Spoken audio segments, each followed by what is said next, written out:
Hi friends, ఈరోజు మనం Vijayawada west bypass యొక్క విశేషాలను చూద్దాం.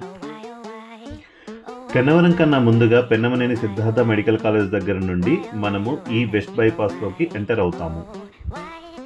ఈ బైపాస్ రహదారి విజయవాడ నుండి గుంటూరు లేదా చెన్నై, హైదరాబాద్ వంటి ప్రధాన నగరాలకు కనెక్ట్ అవుతుంది.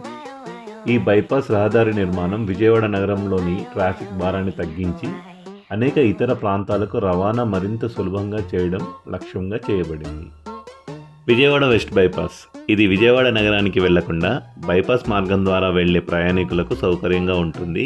ఈ బైపాస్ రహదారి నిర్మాణం విజయవాడ నగరంలోని ట్రాఫిక్ భారాన్ని తగ్గించి అనేక ప్రాంతాలకు రవాణా మరింత సులభంగా చేయడం లక్ష్యంగా చేయబడింది.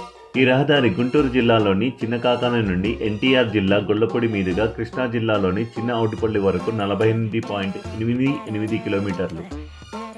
విజయవాడ నగరంలో ట్రాఫిక్ తీవ్రత తగ్గుతుందని ఆశిస్తున్నారు. ప్రాంతాల మధ్య ప్రయాణం సమయం గణనీయంగా తగ్గుతుంది. రవాణా మెరుగుదల వల్ల ప్రాంతీయ వాణిజ్యం అభివృద్ధి చెందుతుంది.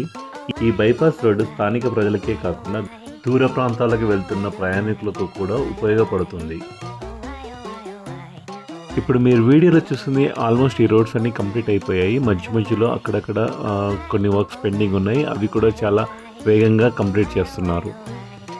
ఈ వెస్ట్ బైపాస్ మీద మొత్తం 2 టోల్ ప్లాజాలు వస్తుంది. ఒకటి సూరంపాలెం దగ్గర, మరొకటి హైదరాబాద్ హైవేని దాటి గుంటూరు వైపు వెళ్ళే వాళ్ళకి వెంకయ్యపాలెం, కృష్ణయ్యపాలెం మధ్యలో ఉంటుంది. ఈ వెస్ట్ బైపాస్ ద్వారా గుంటూరు వైపు వెళ్ళాలనుకునే వాళ్ళకి కృష్ణానది దాటాల్సి ఉంటుంది.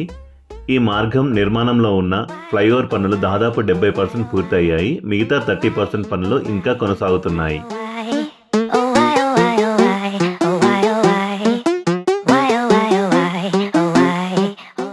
ఇన్ఫ్రా డెవలప్మెంట్స్పై మరింత సమాచారం కోసం మా ఛానల్ని సబ్స్క్రైబ్ చేయండి. ప్రతి వీడియో కొత్త ప్రాజెక్టులు మరియు ఉపయోగకరమైన సమాచారాన్ని మీతో పంచుకుంటాము. మా ఛానల్ను సబ్స్క్రైబ్ చేసి మీకు కావాల్సిన సమాచారాన్ని పొందండి. Thank you.